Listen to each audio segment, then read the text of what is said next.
कब समाप्त होती है, जिसके बाद वो गृहस्थ आश्रम से वैराग्य का रास्ता हाँ, अपना। जब बच्चे पढ़ लिख करके ब्याह योग्य हो गए, उनका ब्याह कर दिया, इसके बाद समाप्त हो जाता है। जब तक बच्चे का ब्याह ना हो तब तक माता पिता का कर्तव्य बना रहता है कि उस बच्चे का ब्याह करें, बच्चा या बच्ची।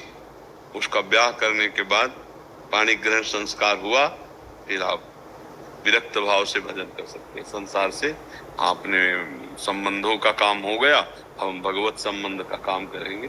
लेकिन जब तक ब्याह नहीं होता तब तक नहीं, तब तक वो कर्तव्य का पालन करना चाहिए। वो भी भगवान की पूजा है, ये भी सृष्टि जनक भगवान की पूजा है। नाम जप करते हुए अपने बच्चों को पढ़ाए लिखाए, उनको स्वस्थ करे, उनके लिए जमीन जायदाद की व्यवस्था करे, ब्याह कर दे, इसके बाद भजन करे। दोनों काम हो गए। भजन करते हुए ये किया, इसके बाद पूर्ण भजन में लग जाए, वो भगवत प्राप्त हो जाएगा। हर्ष जी अहमदाबाद से। राधे राधे गुरुजी। गुरुजी, कभी कभी हमारा मन नाम जप में नहीं लगता है तो हम खुद स्वयं से जोर जोर से नाम जप करने लगते हैं, फिर मन भी शांत हो जाता है। महाराज जी, हमारा प्रश्न है कि हम तो आत्म स्वरूप है और मन से भजन करवा नहीं रहे, तो ये अंतःकरण चतुष्टय में से कौन नाम जप कर रहा है? देखो, आपका जो स्वरूप है उसका अभी ज्ञान नहीं, केवल सुना है। अंतःकरण का आपको अभी ज्ञान नहीं, केवल सुना है। क्योंकि अंतःकरण में जब अंतर्मुख होकर के आप समस्त इंद्रियों से अनुभव करोगे तो जानोगे ये बुद्धि है, ये मन है, ये चित्त है, अहंकार है, इनका एक एक का परिचय प्राप्त होता है। जब तक अंतःकरण विषयाकार है तब तक आत्म स्वरूप निर्विकार होते हुए भी जन्मोगे, मरोगे, दुखों, शोक, चिंता, भय, ये सब व्याप्त रहेगा। आत्म स्वरूप तो पहले भी था, अब भी, आगे भी रहेगा। अंतःकरण को सुधारना है हमको। बुद्धि का निश्चय एकमात्र परमात्मा में सुख, मन का निरंतर मनन करना एकमात्र परमात्मा में, चित्त का निरंतर चिंतन करना एकमात्र परमात्मा का, अहम का परमात्मा में पूर्ण समर्पित हो जाना। तो जैसे हमने बताया, निर्मल जल और एकाग्र जल, शांत जल, तो नीचे क्या दिखाई देने लगता है, ऐसे निर्मल और शांत अंतःकरण में भगवत साक्षात्कार होता है, अपनी आत्मा का आत्मबोध होता है। समझ पर? अभी खूब नाम जप करो, जबरदस्ती करवाओ मन से। पहले तो जिह्वा से करना चाहिए, ये वाक इंद्रिय है, इसको शुद्ध करना चाहिए। पवित्र शब्द बोलो, नाम जप करो, कभी किसी को कटु वचन, परुख वचन न बोलो। एक एक इंद्रिय को पावन करना है। नेत्रों से देखें, सब में श्री भगवान को देखें, कान से सुने भगवान की चर्चा, मंगल में गुण सुने, किसी की निंदा, किसी का पापाचरण नाम सुने। धीरे धीरे हमारी इंद्रियां पावन होगी, अंतःकरण पावन होगा, तो हमें अपने स्वरूप का अपने आप से अनुभव हो जाएगा। बस वही मुक्त हो गया। जैसे भगवान हृदय में बैठे लेकिन सब दीन दुखी परास्त है माया के द्वारा, क्यों? भजन नहीं है। अगर खूब भजन किया जाए तो अभी भगवान यहाँ हृदय में ही प्रकाशित हो जाए। तो जैसे सूर्य है, इस समय भी सूर्य है और रात में भी सूर्य रहते हैं। जैसे हमारे यहाँ रात है तो कहीं दिन होती है, तो मृत्यु लोक में सूर्य तो है ही ना। ऐसा मृत्यु लोक के अंतर्गत है देश विदेश। तो कभी हमारे यहाँ रात होती तो कहीं सूर्य उदय होता है, कहीं सूर्य होता है, मतलब सूर्य कभी अस्त नहीं होता। पक्का है ना? सूर्य कभी अस्त नहीं होता, वो प्रकाशित होता ही रहता है। हमारे सामने अंधकार है, ऐसे ही हमारे सामने दुख, चिंता, शोक, भय, माया का अंधकार है। भगवान सर्वत्र व्याप्त है, भगवान सर्वत्र व्याप्त है। अब हमको भजन के द्वारा उसको जागृत करना होगा। जो परमात्मा तत्व सोया हुआ है उसे जागृत कर, जे भी जगह तो आनंद का अनुभव हो जाएगा। आप और परमात्मा तत्व दो नहीं रह जाएंगे। पर भजन, रात आज का सत्संग सुना, स्मृति, हर समय अखंड स्मृति, सबसे बड़ी साधना का स्वरूप है भगवत स्मृति। एक तैल धारावत स्मरण, सेवा करते हुए, अपने कर्तव्य कर्म करते हुए भगवत स्मृति, उसी से अनुभव हो जाएगा। ये जो बंधन हुआ है ये मन को हुआ है। कभी आत्म तत्व न बंधा था और न बंधा है, न बंधा रहेगा। इसी मन को सुधार लिया तो परमात्मा स्वरूप थे, हैं, रहेंगे। और मन न सुधार पाए तो जन्म मरण, नाना प्रकार के दुख, क्लेश, चिंता और अन्य योनियों में भटकना, ये सब भोगना पड़ता है। समझ गया? योगेश यादव जी, प्रयागराज। श्री हरिवंश महाराज जी। महाराज जी, मन हमें भोगों की ओर, गलत कार्यों को करने के लिए प्रेरित करता है और हम ये कदाचित करना नहीं चाहते पर हो जाता है। ये एक ही शरीर में दो प्रकार की मनोवृत्तियां क्यों पैदा करते हैं देखो, महाराज जी? हम और मन दो अलग हैं। हाँ अलग है, तो आप और मन अलग है। हमारे मन को जो शासित करते हैं डिपार्टमेंट समझो, जैसे हमारा मन कहता है कि हम घड़ी ले लें, चुपचाप जेब में डाल लें, तो बुद्धि, वो मन नहीं, उस समय बुद्धि कहती गलत है, चोरी, मारे जाओगे। और अगर बुद्धि मन से मिल गई, कहती हाँ जब उधर देखें तो चुपचाप जेब में डाल लेंगे। बुद्धि निश्चय करती है, निर्णय करती है, विचार करती है, मन संकल्प विकल्प करता है और चित्त उसका चिंतन करता है और अहम उस क्रिया को स्वीकार करता है, मैंने किया मैं करूंगा। आप उसमें नहीं है, पर इस समय आप अपने स्वरूप में नहीं है, मन में है, मन में तदात्म है, इसलिए आपका जन्म मरण हो रहा है, इसलिए आपको पाप पुण्य का फल भोगना पड़ेगा। तो जो हमारा मन विषयों की तरफ जा रहा है वो तुम्हारा ही नहीं जा रहा, सबका जा रहा है।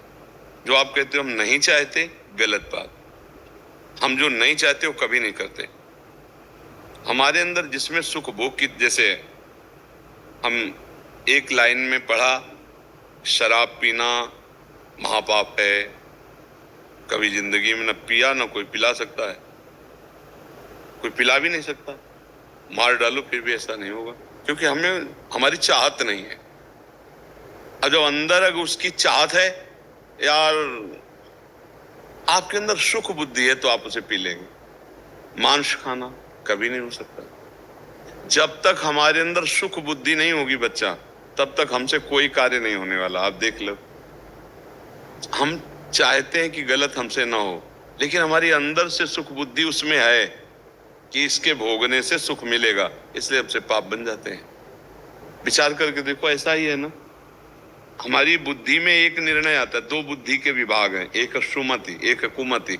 सुमति कुमति सबके उर राही, नाथ पुराण निगम अस काहीं। जहां सुमति तहां संपत्ति नाना, और जहां कुमति तहां विपत्ति निधाना।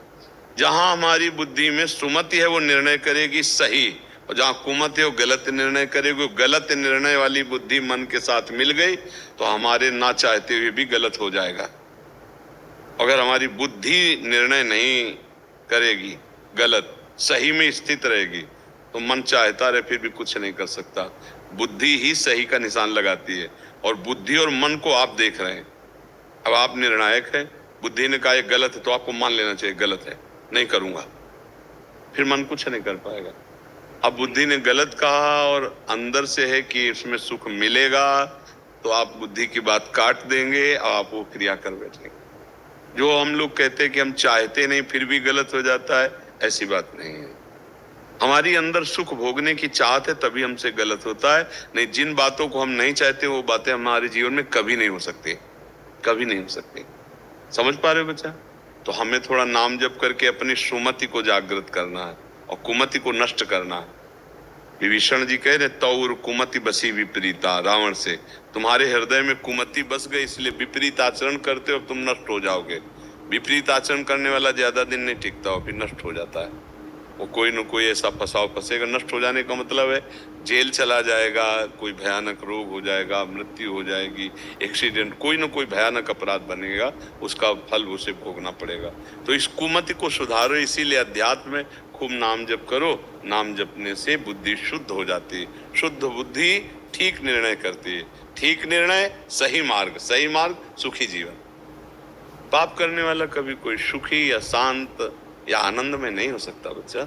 सब दुखी, क्लेश, अशांति को प्राप्त होते हैं। और कुछ लोग तो समझ ही नहीं पा रहे कि हमसे पाप हो रहा है, बस चले जा रहे हैं, क्रियाएं होती चली जा रही, पाप में या पुण्य में, उनको मतलब नहीं कि पाप हो रहा है या पुण्य हो रहा है।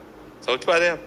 नाम जप करो, नाम से बुद्धि शुद्ध हो जाती, शुद्ध बुद्धि ठीक निर्णय करती है, ठीक निर्णय करने वाला सही मार्ग पे चलता है, सही मार्ग वाला ही सुखी, संतोषी और शांत पुरुष होता है। प्रमोद दिल्ली से। राधे राधे से।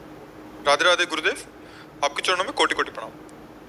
गुरुदेव, क्या हम बाथरूम में फोन लेकर जा सकते हैं? उस फोन में आपके श्री वचनों को सुन सकते हैं? बाथरूम में चला के रख सकते हो, हाँ चला के रख सकते हो।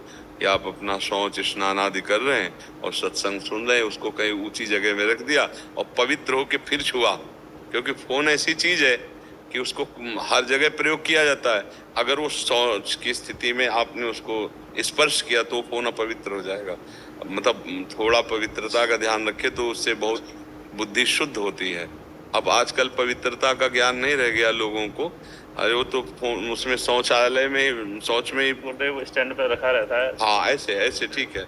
आप जब गए पहले उसे चला के रख दिया जो सुनना है और आराम से शौच स्नान हुए और पवित्र होकर फोन लिया बाहर आ गए, कोई बात नहीं, ऐसा किया है। और जी मेरे व्यापार में जो कि रजिस्टर का प्रयोग होता है उसमें प्रतिदिन का लेखा जोखा कार्य लिखते हैं, उसके ऊपर हम सर्वप्रथम भगवान का नाम लिखते हैं, क्या ये सही है? अब उस नाम को अगर बाद में अमनिया करके यमुना जी पहुंचावे, गंगा जी पहुंचावे या तो भाई जैसे वो काफी समय तक तो रखी रहती हैं, 2 साल 4 साल 5 साल, उसके बाद फिर अभी तो वैसे रखी हूँ तो उनका मतलब आग लगा सकते हैं या फाड़ के। हाँ ऐसा कर सकते हैं। आग भगवान का स्वरूप है अग्नि, आप ऐसा, क्योंकि हमारी प्रार्थना है कि आप लोग सावधान सब रहें, भगवान के रूपों का, भगवान के नाम का अपमान ना हो।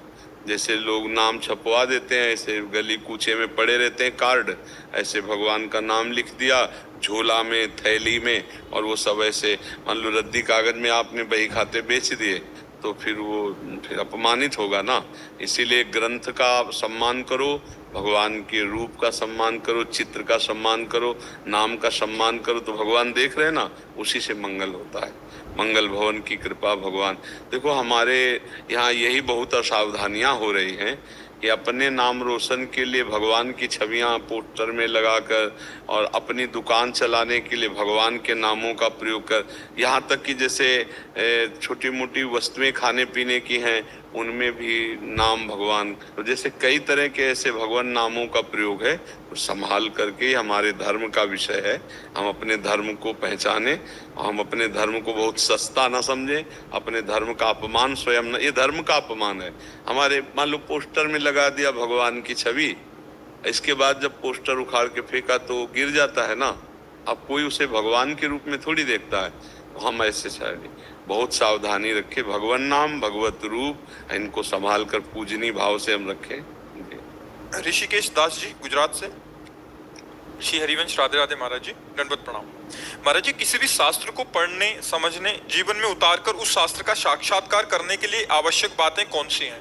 पहला ब्रह्मचर्य, दूसरा गुरुजनों का दृढ़ आश्रय, तीसरा भगवत स्मृति परायण, चौथा अभिमान ना दैन्यता, पांचवा पूर्ण समर्पित होकर भगवत शास्त्र का स्वाध्याय करना।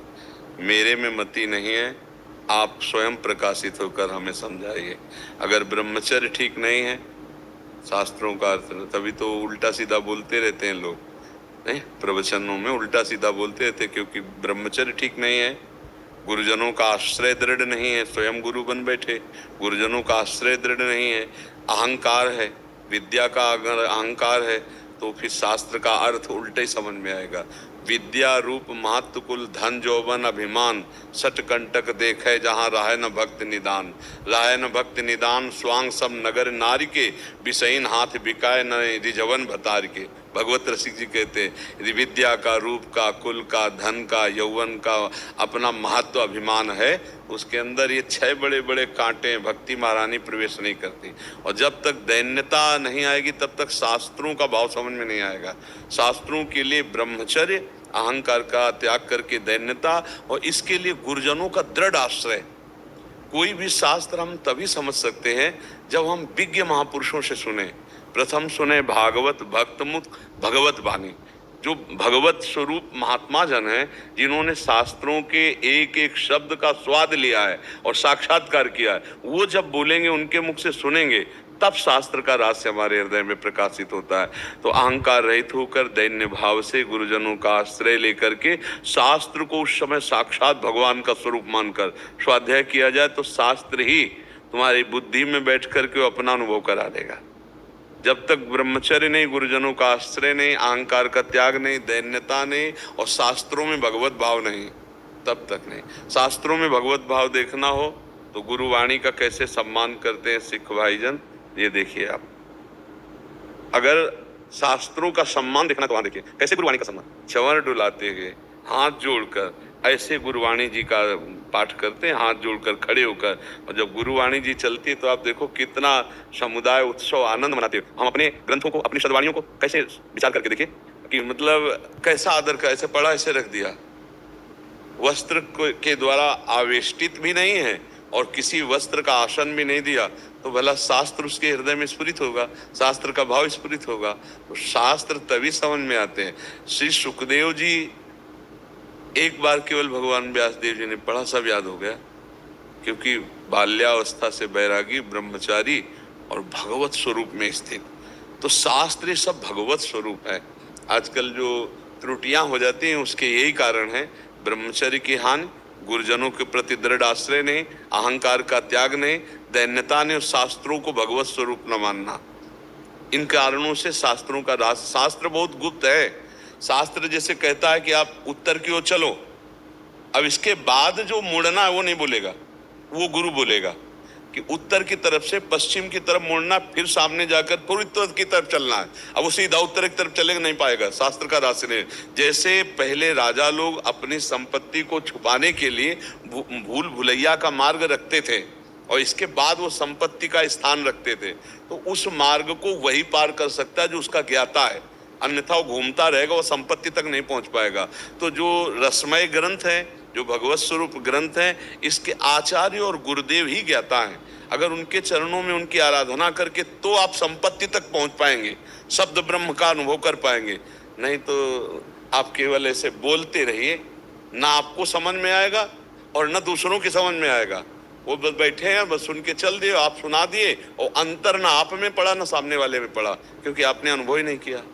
अनुभव गम्य भजें जय संता, जब अनुभव करके बोला जाता है तो फिर ऐसे मौन रहे, बोले ना, जब बोले तो हृदय की ग्रंथि खोले, तब माना गया कि शास्त्र का स्वाध्याय हुआ है। वो तभी होगा जब हमारा निरंतर भगवत चिंतन दैन्य भाव से, गुरु चरण आश्रय बहुत आवश्यक है।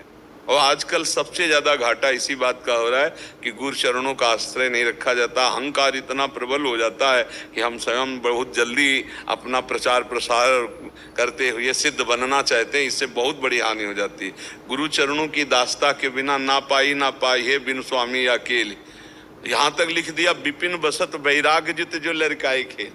अगर वृंदावन वास कर रहा है, बड़े तपस्वी है, बड़ा बैरागी है, लेकिन स्वामी जी महाराज के चरणों का आश्रय नहीं ले, आचार्य गुरुजनों का आश्रय नहीं ले, तो ना पाई है, ना पाया है और ना आगे पाएगा, बिन स्वामी अकेल। ये इसीलिए गुरु चरण, आप उपनिषदों को देखो पढ़ के, 12-12 वर्ष केवल सेवा करवाई और इसके बाद एक शब्द बोल दिया, तुम प्राण नहीं हो, तुम मन नहीं। छांदोग्य उपनिषद में देखो, तब वो चिंतन किया, तो ये 12 वर्ष सेवा क्यों करवाई? अधीनता, गुरु की अधीनता आई कि वस्तु का प्रकाश हो गया। तो शास्त्र तभी समझ में आते हैं जब गुरु प्रसन्न हो, गुरु की अधीनता हो। यहाँ तक वर्णन आया कि पढ़ाया भी नहीं, चारों वेद स्फुरित हो गए। आपने पढ़ा होगा महाभारत में, आप पढ़कर देखिए, ऐसे महापुरुषों के चरित्र आते कि पढ़ाया भी नहीं गुरु ने। सामवेद आदि जितने वेद है, ऋग्वेद, यजुर्वेद, अथर्ववेद, सामवेद, ये चारों वेद उसके हृदय में अरे गुरु महिमा बड़ी अमोघ है। गुरु चरण आश्रित होकर के सब बात बन जाती है, अहंकार का भी नाश हो जाता है, संयम नियम भी बन जाता है। और आज का जो समय चला है ब्रह्मचर्य के लिए बहुत हानिकारक है। इस समय ब्रह्मचर्य की सबसे ज्यादा हानि हो रही है। और बिना इंद्रिय संयम के, फिर नरसिंह मेहता जी कहते, काछ वाछ मन निश्चल राखे, धनी धन जननी तेरी रे। लंगोटी का पक्का, जबान का पक्का, मन का पक्का, तभी वो माया पर विजय प्राप्त करता है। काछ वाच मन निश्चल राखे, धन धन जननी तेरी रे। बड़ नरसैया दर्शन पावा। बोले ऐसे बड़े भाग्य जो ऐसे के दर्शन हो। लंगोटी का पक्का, जवान का पक्का और मन का पक्का, ये 3 बात है। ये 3 बात का सन्यासी है जो वाणी से मौन का आश्रय लिए, शरीर से निष्क्रियता को प्राप्त हो रहा है और मन से संकल्प रहित, तो वही परम सन्यासी है। तो इसलिए हमें गुरुजनों का आश्रय लेकर शास्त्र का अर्थ समझना चाहिए। वो शास्त्र स्वयं अनुभव में आ जाएंगे, साक्षात्कार हो जाएगा जब हम ऐसे चलेंगे। आप समझ पा रहे जी? डॉक्टर सत्या सारस्वत जी आगरा से।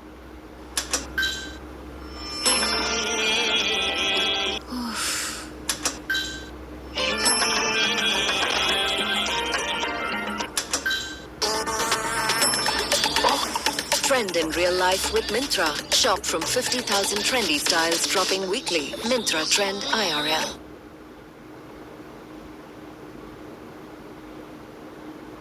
I found someone special. Someone who understands me like no one ever did before. Well, you know who I'm talking about, right? It's my new AI smartphone, Galaxy S24 Ultra. And with Galaxy AI, it's not just a phone. It's literally a new way to live. This piece here changes everything. And I can't wait to explore its epic features and show you more.